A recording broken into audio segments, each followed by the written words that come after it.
Como adventistas do sétimo dia, somos chamados a uma missão. Somos pessoas com propósito. Que privilégio é ser chamado por Deus para juntar com Ele no seu propósito a maravilhosa missão nesses últimos dias da história da Terra. Nos últimos meses, vimos a rapidez com que os eventos mundiais podem mudar, quase da noite para o dia, por assim dizer. As economias mundiais foram duramente atingidas, a vida na comunidade dos negócios quase fechou e, é claro, também vimos perdas humanas. Isso trouxe muitos desafios à nossa Igreja Mundial, às instituições, atividades missionárias, igrejas locais e os membros da Igreja. Em todos os níveis, tivemos que tomar decisões difíceis sobre o financiamento do pessoal. Mas a boa notícia é que servimos um Salvador ressuscitado. Ele está no mundo hoje, apesar da incerteza, o medo que nos cercam. Deus ainda está liderando a sua igreja. Sabemos que podemos esperar uma confiança e a certeza para o futuro. As palavras do profeta Joel foram escritas muitos séculos atrás, em circunstâncias diferentes, mas de certa forma elas estavam circunstanciais muito semelhantes. Parte anterior da profecia de Joel descreve uma imagem chocante da terra de luto por ataques de gafanhotos, a pragas, animais gemendo, sofrendo, rios secando, agricultores em desespero. Ele diz em Joel capítulo 1, verso 12, a alegria parou e tivemos um sofrimento terrível, mas vamos ler palavras de esperança.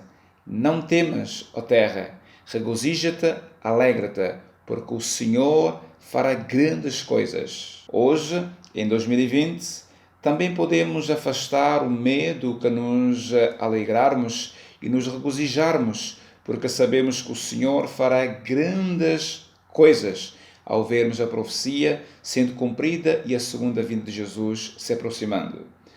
Há uma mensagem neste texto que Deus não apenas fará grandes coisas no futuro, mas que Ele está fazendo coisas maravilhosas agora. Quero garantir hoje, sob a orientação dEle, a Igreja de Deus está avançando e o Senhor continua a fazer grandes coisas de novo. Louvamos a Deus pelos extraordinários avanços na missão às cidades, no ministério abrangente da saúde, no evangelismo, ao entrar novas áreas do globo, ao alcançar novos grupos de pessoas. Vemos centenas de milhares de membros da Igreja alegremente envolvidos no ETM, envolvimento total dos membros. Vemos um cumprimento renovado entre os membros da Igreja com o Revivamento e a Reforma. Vemos a Igreja unida com um foco forte. À medida que avançamos como Igreja para implementar os principais objetivos do plano estratégico, alcançar o mundo, o will go, eu irei, devemos fazer com profunda humildade e total confiança no Espírito Santo. Ele nos diz: a Igreja foi organizada para o serviço na sua missão, levar o Evangelho ao mundo. E ela acrescenta: é essencial trabalhar com ordem e seguindo um plano organizado e um alvo definido. Isso significa que conduzir com sucesso a nossa missão dada por Deus requer uma planificação cuidadosa em oração. Como a nossa Igreja mobiliza seus recursos para o envolvimento total dos membros, é importante confiarmos no Espírito Santo para nos guiar na planificação e implementação da sua obra sábia. Em toda a Escritura, vemos que a planificação é importante para Deus. Primeiramente, Deus tem um propósito e ordem. É uma boa razão de nos referirmos ao plano da salvação. Uma grande parte do capítulo de Êxodo 25 a 40 abordará com detalhes meticulosos dos planos de Deus para a construção do tabernáculo. Gênesis 6, 8 a 22, vemos Noé implementou um plano específico detalhado de Deus sobre como construir a arca. Lucas capítulo 14, verso 28 a 32, Jesus conta duas histórias que ilustram a importância da planificação. A primeira história é do construtor que precisa sentar-se, calcular o custo antes de começar. A segunda história é um rei que precisa sentar-se e calcular se é possível soldados suficientes para entrar em batalha com sucesso. Alguns podem dizer, Pastor Wilson, a elaboração de planos para o futuro mostra falta de fé. À proximidade da segunda vinda de Jesus, não temos tempo para pesquisas, demoras na elaboração de pesquisas, avaliação de indicadores-chave do desempenho e todo tipo de coisa. Apenas não distraamos, devemos sair e ir trabalhar. Embora eu possa simpatizar com paixão da missão, por detrás desse pensamento, fomos claramente instruídos a nos ocupar até que ele venha, indicado em Lucas 19, verso 3. A ocupação deve ser feita com urgência, mas também em oração, cuidado e organização. No livro Obreiros Evangélicos, página 416, afirma-se: precisa haver mais responsabilidade pessoal, precisa-se considerar e planejar muito mais, por muito vigor mental no trabalho feito para o Mestre. Na maravilhosa compilação do Espírito da Profecia, Eventos Finais, uns livros preferidos meus, declarado na página 60 e 76, Cristo declarou que quando ele vier, alguns de seu povo, excetuando, estarão empenhados em transações comerciais. Alguns estarão semeando no campo, outros ceifando e recolhendo o que foi ceifado, e outros ainda moendo no moinho. Não é vontade de Deus que seus eleitos abandonem os deveres e as responsabilidades da vida e entrem a ociosa contemplação religiosa. Se houver algo que nos impeça de viver um desvaneio religioso e realista, são dados exigidos pela planificação estratégica. Os dados ajudam a entender onde estamos atualmente como igreja e para onde iremos. A proximidade da volta de Jesus deve tornar ainda mais imperativa mobilizar nossos recursos de maneira mais eficiente e produtiva. O Espírito Santo deve ser o centro. O plano estratégico da igreja alcançar o mundo, ao ir eu irei, reconhece claramente o papel indispensável do Espírito Santo. Convido você a olhar com oração para o documento. Podem copiar o adereço que encontra-se na tela. Você descobrirá no documento, além dos 10 objetivos estratégicos, exige uma categoria final. Objetivo do Espírito Santo a serem definidos como o Espírito nos liderará. O Espírito Santo não apenas nos guia na elaboração de planos, mas às vezes nos leva a adaptar e mudar de planos de acordo com as circunstâncias da vontade de Deus. Podemos ver claramente naquilo que se passa na vida do apóstolo Paulo. Por exemplo, durante muito tempo, ele planejou visitar a igreja de Roma.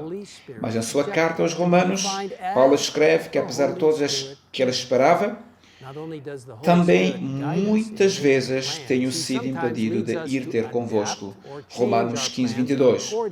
O obstáculo que ele encontrou foi experimentada pela obra do Espírito Santo.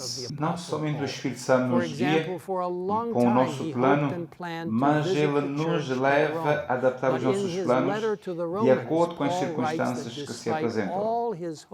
Não podemos ver claramente na vida do apóstolo Paulo.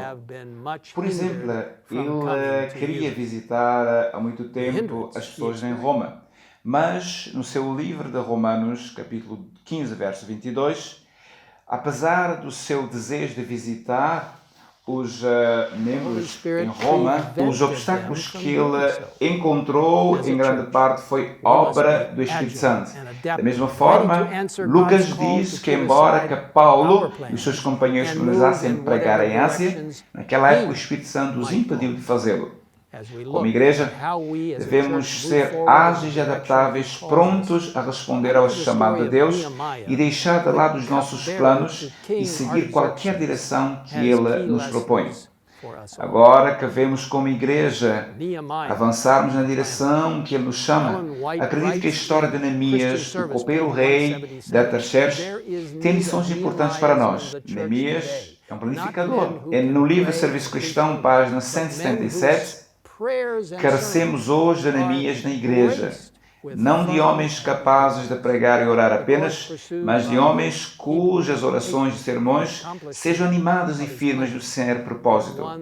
O procedimento seguido por este patriota hebreu, na realização dos seus planos, devia ser ainda adaptado pelos pastores dirigentes. Havendo eles delineado seus planos, deveriam expô-los perante a igreja de maneira que lhes atraísse interesse e a cooperação. Fazei que o povo compreenda os planos e tome parte na obra, e hão de se interessar pessoalmente na sua prosperidade. O êxito acompanhou os esforços de Neemias, mostra que podem realizar a oração, a fé e uma ação sábia e energética. A fé viva impela para uma ação energética. Vejamos as principais etapas do plano estratégico de Neemias. Procuremos procurar, coletar e os dados. Neemias questionou a Neemias e outros homens sobre a situação em que Jerusalém se encontrava e soube com tristeza a situação que os restantes judeus estavam. Ele pessoalmente inspecionou os muros. Nos últimos anos foram realizadas pesquisas que esclareceram muitos desafios em áreas de necessidade que enfrentamos como igreja. Desafios e áreas de necessidade que devemos enfrentar se quisermos ser uma igreja que Deus nos chamou para ser. Se quisermos concluir com sucesso a missão Ele nos deu. A história de Neemias nos mostra o caminho a seguir para enfrentar esses desafios. Orem pela situação. Neemias primeiro orou a Deus, pedindo orientação sobre como liderar com a situação que ele enfrentava. Ele orou novamente, imediatamente, antes de fazer o pedido ao rei. A oração deve ser o fundamento de todo o programa que nós fazemos.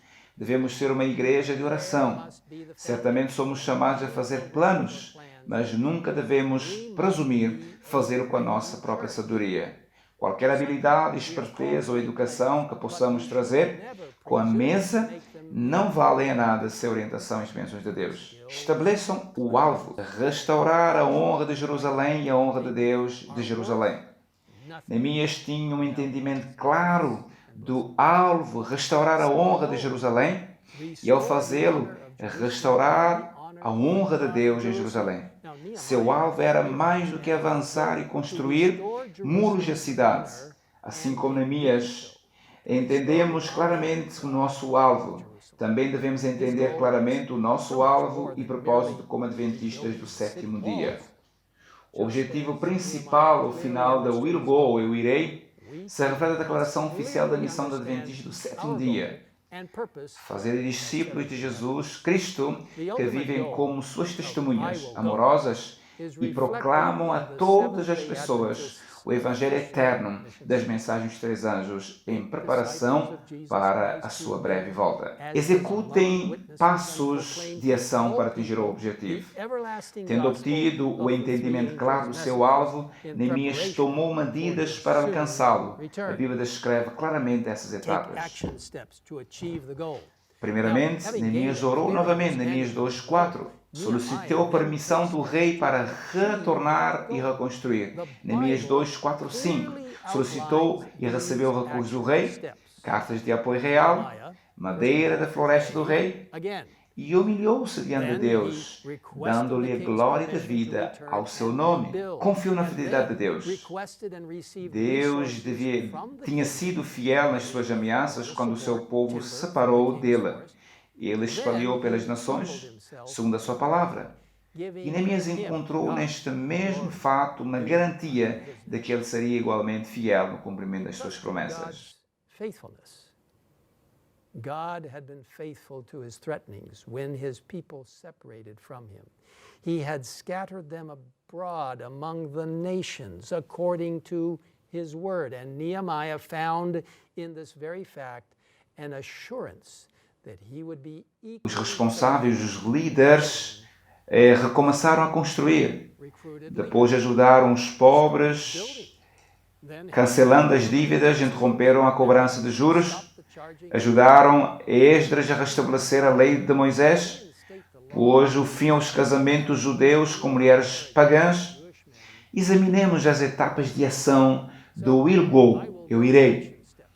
O objetivo espiritual, assim como Neemias, tomou várias medidas importantes em direção ao seu alvo. No plano ao ir vou, eu irei, devido o nosso alvo como igreja em 10 objetivos. Também representa vários indicadores-chave no desempenho, que nos ajudam a medir o desempenho das nossas principais ações em direção ao alvo. Measure how we are doing in taking key action steps. Podemos examinar alguns objetivos principais nesta manhã. O primeiro quero examinar o objetivo 6.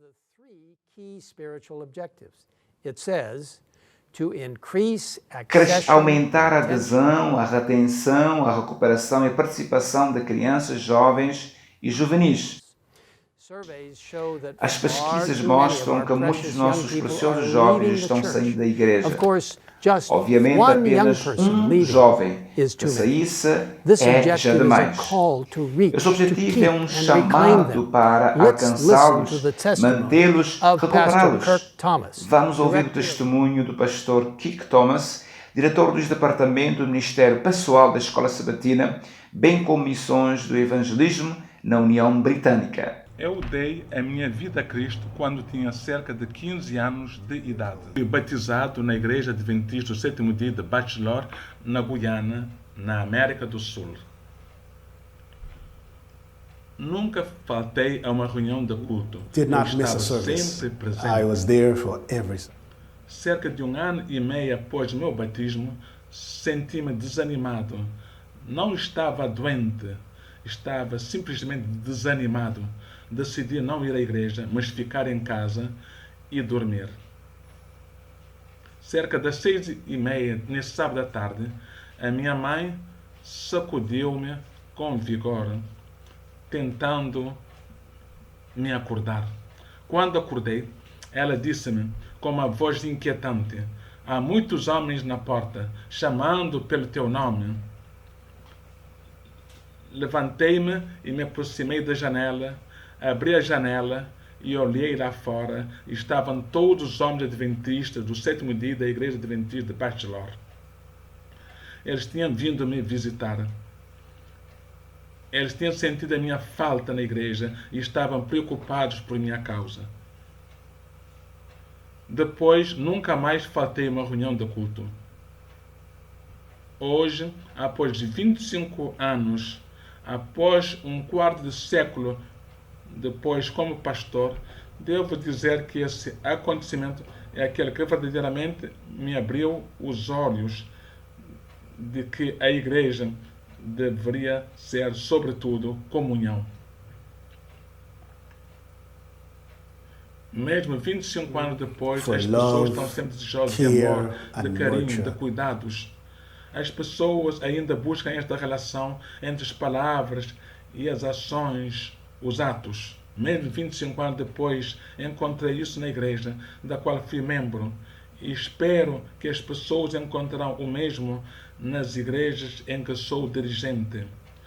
Mesmo 25 anos mais tarde. Deus vos abençoe. Que lindo testemunho do pastor Tom. Ellen White, nas palavras de Jesus, página 191, lembra-nos: se a ovelha perdida não for trazida de volta ao rebanho, ela vagueia até perecer, e muitas almas se arruinam por falta de uma mão estendida para salvar. Uma das principais maneiras de reter os nossos jovens e mantê-los conectados à igreja é envolvê-los no serviço e na missão por meio de iniciativas como a Ana em Missão e serviços voluntários adventistas. É por isso que o envolvimento total dos membros é tão importante. Isso está diretamente relacionado ao primeiro objetivo da missão do projeto Ao Ir Vou, Eu Irei, reavivar o conceito da missão mundial e sacrifício pela missão como modo de vida que envolve não apenas os pastores, mas todos os membros da igreja, jovens e idosos, na alegria de testemunhar por Cristo e fazer discípulos. Eis aqui a experiência de alguns jovens voluntários do projeto Um Ano em Missão, que servem no Centro de Influências em Santiago, Chile. Young one-year in mission volunteers working in an Eu já estaria morta porque tentei várias vezes cometer suicídio. Não podia pensar no futuro, pensava somente no presente e algo aqui me atormentava. Pensava como matar-me. Profundamente deprimida, Consuelo abandona sua fé em Deus.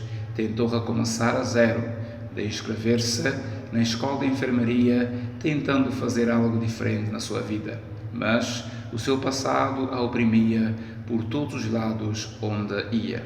Um dia, depois de uma aula, um professor observou que algo não ia bem com ela e falou de um centro local de influência.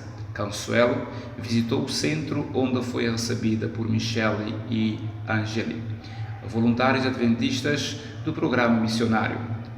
Sentiu prazer em falar com elas e decidiu seguir o curso de português que lhe foi proposto. Com o passar do tempo, Consuelo estabeleceu laços de amizade com as voluntárias. Da forma como eu vi que se comportaram, o que disseram, tudo o que fizeram, senti a presença de Deus em cada uma delas. Nas voluntárias adventistas aqui presentes, eu vi isso. Cada vez que ia ao centro, ela tinha a impressão de que as suas feridas interiores e profundas estavam a cicatrizar.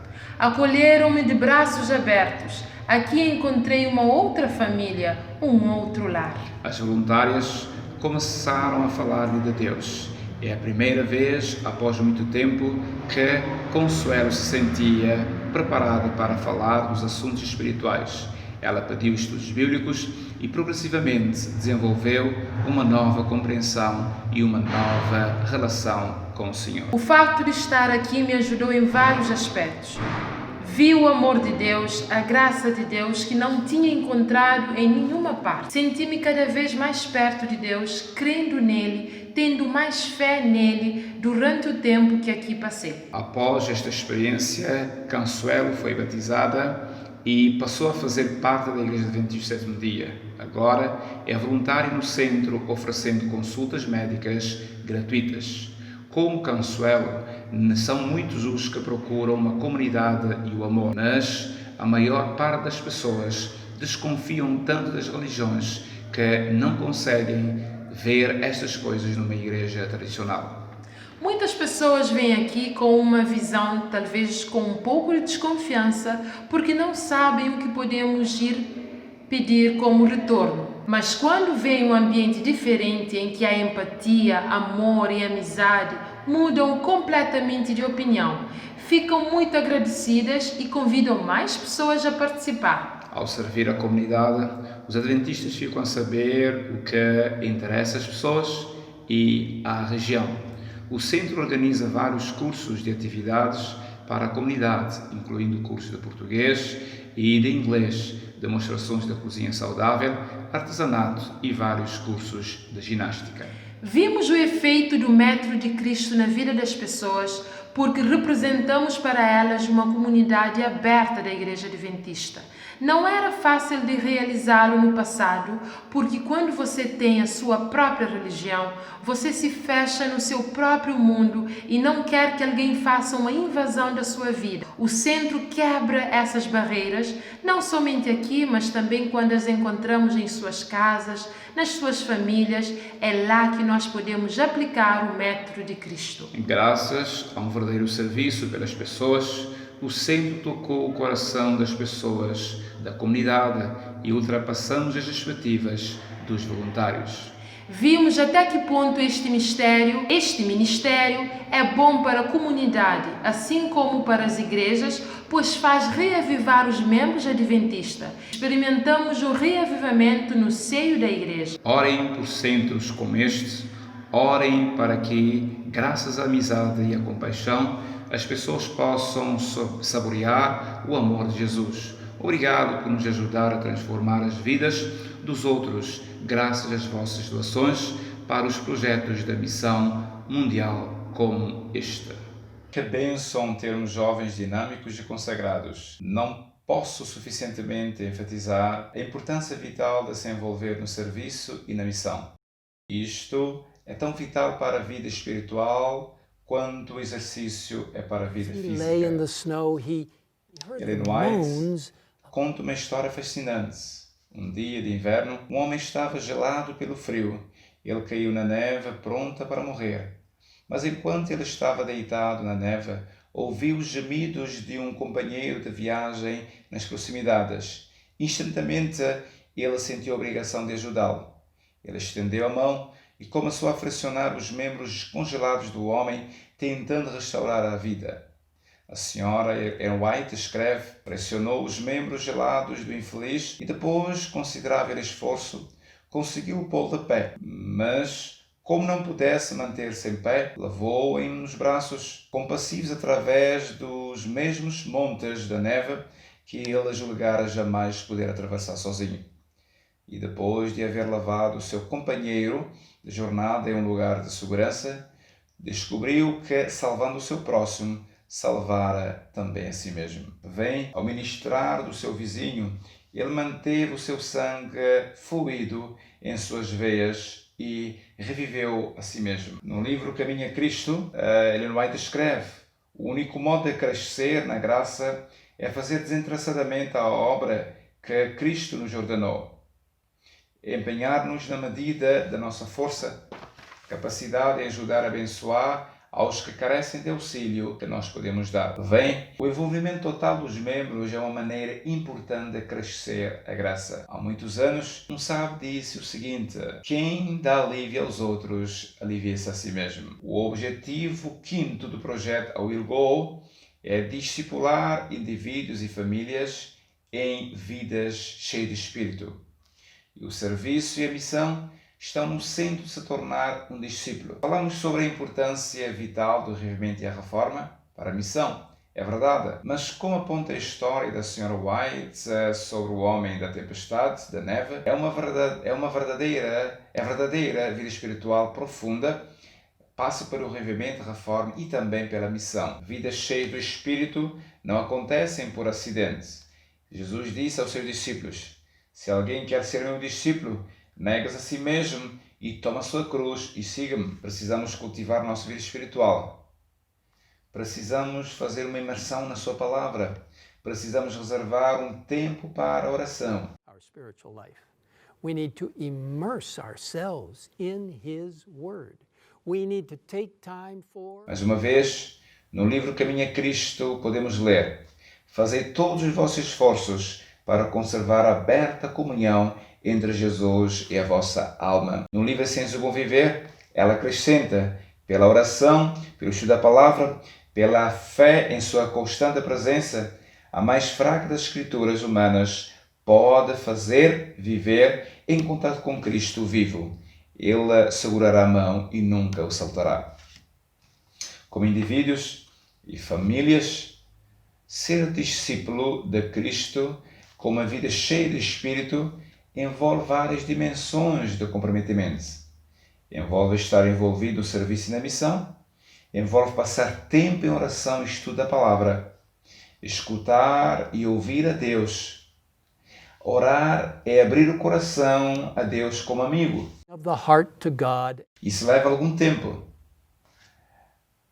Se ocorre no culto corporativo da igreja, nas reuniões de oração e em pequenos grupos.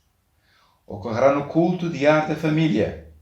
Deve acontecer com o tempo que passamos individualmente com Deus, em oração e lendo a Bíblia. Mas isso deve acontecer se quisermos viver vidas cheias de Espírito como seus discípulos. Um dos maiores privilégios e responsabilidade que recebemos é nutrir espiritualmente nossas famílias, desenvolvendo hábitos de oração diária, prestando serviço aos outros, cultivando um lar cristão. Tudo isso se conecta ao objetivo número 7, ajudar os jovens e os jovens adultos a colocar Deus em primeiro lugar e exemplificar uma cosmovisão bíblica. Como chegamos a fazer isso?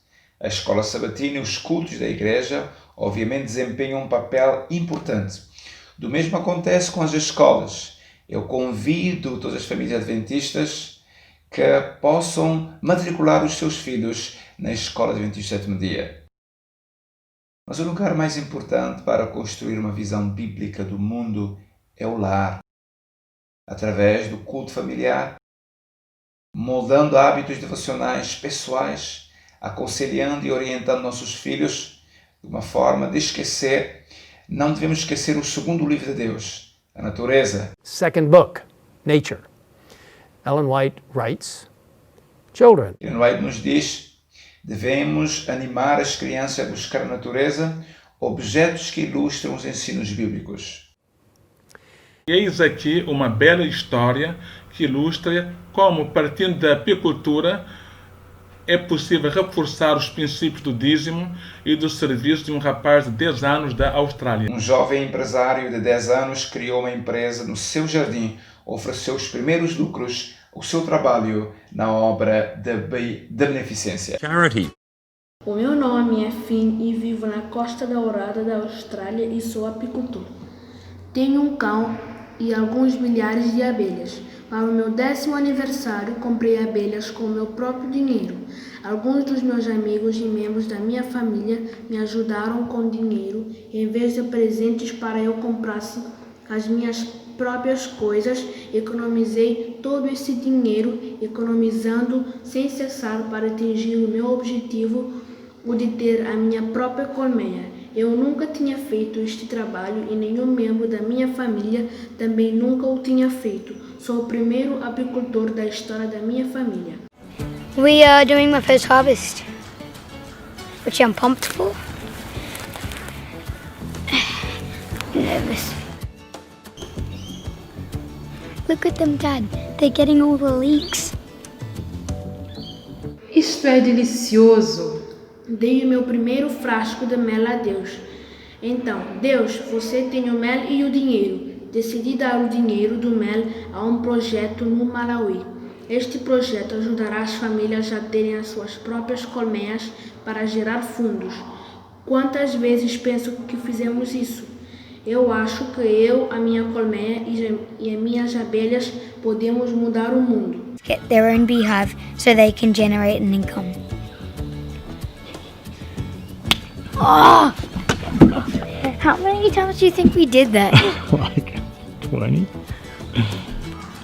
I believe me, my bees, and my flow hive can change the world. O primeiro canto de mel de Finn gerou $3.500 para o projeto de Tsogolo Labuino da Adra, no Malawi. O meu nome é Finn e sou apicultor.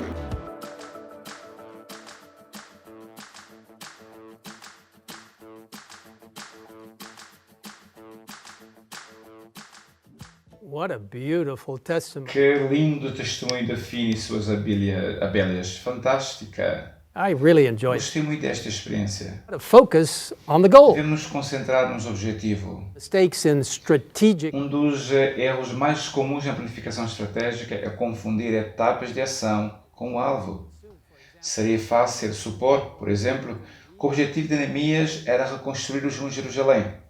De fato, como vimos, reconstruir os muros era apenas um passo de ação em direção ao objetivo, que é de restaurar a honra de Jerusalém e o Deus de Jerusalém. God of Jerusalem itself.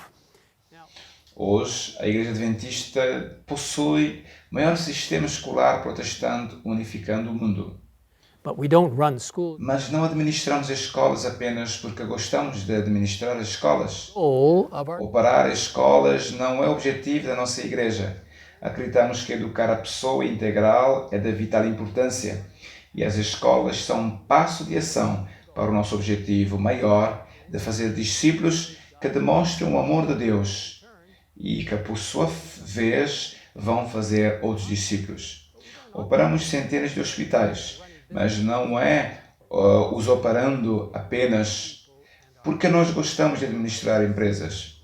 Administramos hospitais porque amamos pessoas e que estamos comprometidos com o método do ministério de Cristo. Operamos hospitais como um plano passo holístico em direção ao nosso objetivo de fazer discípulos. O nosso plano estratégico de alcançar o mundo, eu irei, somente será tão forte quanto o seu fundamento.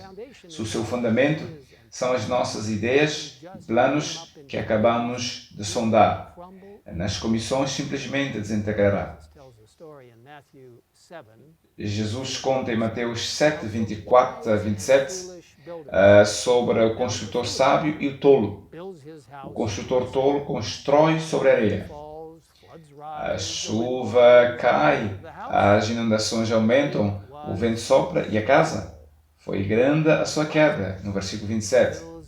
Mas o homem sábio constrói sua casa sobre a rocha. Ele enfrenta a mesma chuva, as mesmas inundações, o mesmo vento, mas a casa dele não caiu, porque estava edificada sobre a rocha. O que é a rocha? Jesus e seus ensinamentos.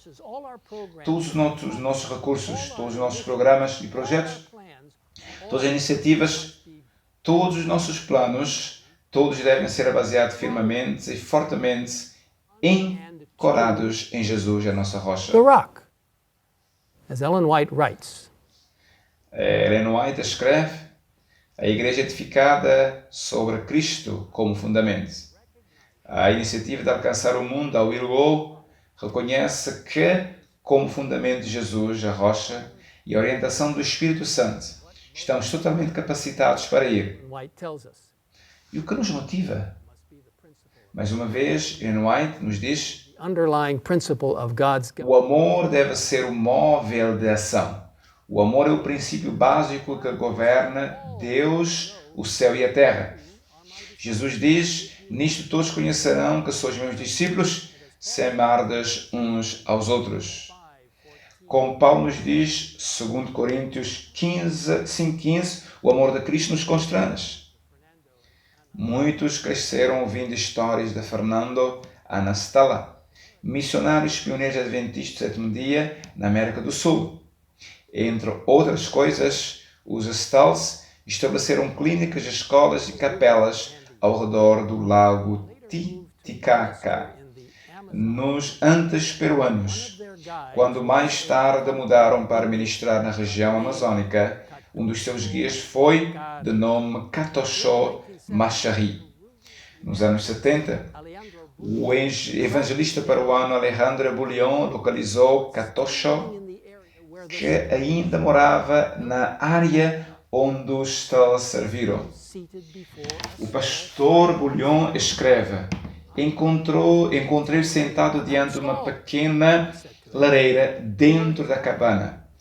Quero que você me conte sobre a senhora Stahl. Ele disse: você era o seu guia? Ele levantou os olhos para cima e piscou, e realmente os seus olhos estavam em lágrimas. Silêncio. Senti um nó na garganta por ter perturbado a paz daquele velho. Mas a sua voz tremenda de emoção e anos me resgatou a minha situação. Ele nos amou. 3 palavras. Somente 3. Mas elas expressaram tudo o que Stahl significava para os campos. Que belo testemunho para a vida! Que maneira maravilhosa de se lembrar! Que motivação mais forte poderia haver para tudo que é descrito no projeto Will Go? No início dos anos 20, a Igreja Adventista do Sétimo Dia enfrentou uma crise. Emocionantes novas oportunidades de trabalho estavam se abrindo em todo o mundo. No entanto, após a Primeira Guerra Mundial, o mundo estava em crise. A economia do orçamento da sede mundial faltava $250 milhões. Os missionários corriam risco de serem chamados de volta. A dominação havia planejado cuidadosamente o motivo em oração antes de enviar os missionários ao redor do mundo. O que era um enorme compromisso financeiro, mas ninguém poderia se previsto um recessamento econômico. O problema foi inscrito, no primeiro lugar, na agenda do Conselho de Outono da Conferência Geral, 1992. Os delegados se encontraram e oraram, finalmente adotaram um plano de ter uma oferta especial, 1 semana de salário dos funcionários. Apesar do clima financeiro de depressão, as pessoas deram $208.771. America equaled 6 days' wages. The crisis was averted through the A crise foi evitada graças através da doação sacrificial dos nossos membros dedicados à Igreja. church members. Ainda temos membros dedicados na Igreja. E ainda temos crises. Financial. E ainda temos necessidades financeiras para a missão. 5 months ago, most of us 5 meses atrás, a maioria de nós nunca tinha ouvido falar da Covid-19. devastation to global economies and, most importantly, Nenhum de nós não poderia ter previsto a devastação para as economias globais. Mais importantes foram as vidas humanas perdidas. Com a nossa compreensão profética do fim dos tempos, nenhum de nós deveria se surpreender ao saber que aquilo que assim poderia acontecer. Mas como Deus nos guiou no passado, sabemos que Ele continuará a nos guiar no futuro. A nossa tarefa, o nosso privilégio é continuar construindo a nossa casa sobre a rocha. À medida que nós aproximarmos cada dia da volta de Jesus, eu vos convido a responder ao seu apelo dizendo: eu vou proclamar a mensagem dos 3 anjos. Eu vou fazer discípulos. Eu vou ser sua testemunha.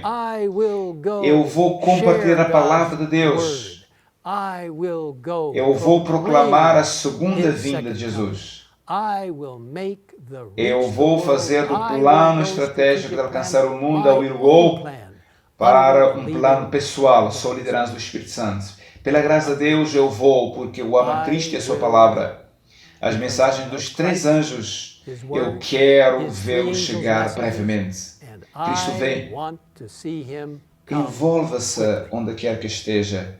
Qualquer que seja a situação, Jesus volta. Implica qualquer que seja a situação. Deus nos chama a fazer parte da sua última mensagem nos últimos dias. Cada um de nós, no mundo que reclama respostas eternas. Deus conta contigo, comigo. Estás pronto a ir? Estás pronto a ir? Estou. Onde você estiver neste momento, repete: eu quero ir. Repetir. 1, 2, 3. Repetem. Eu vou. Que Deus os utilize de forma poderosa para partilhar a sua palavra enquanto esperamos a sua volta. Maranatha. Maranatha. Amém.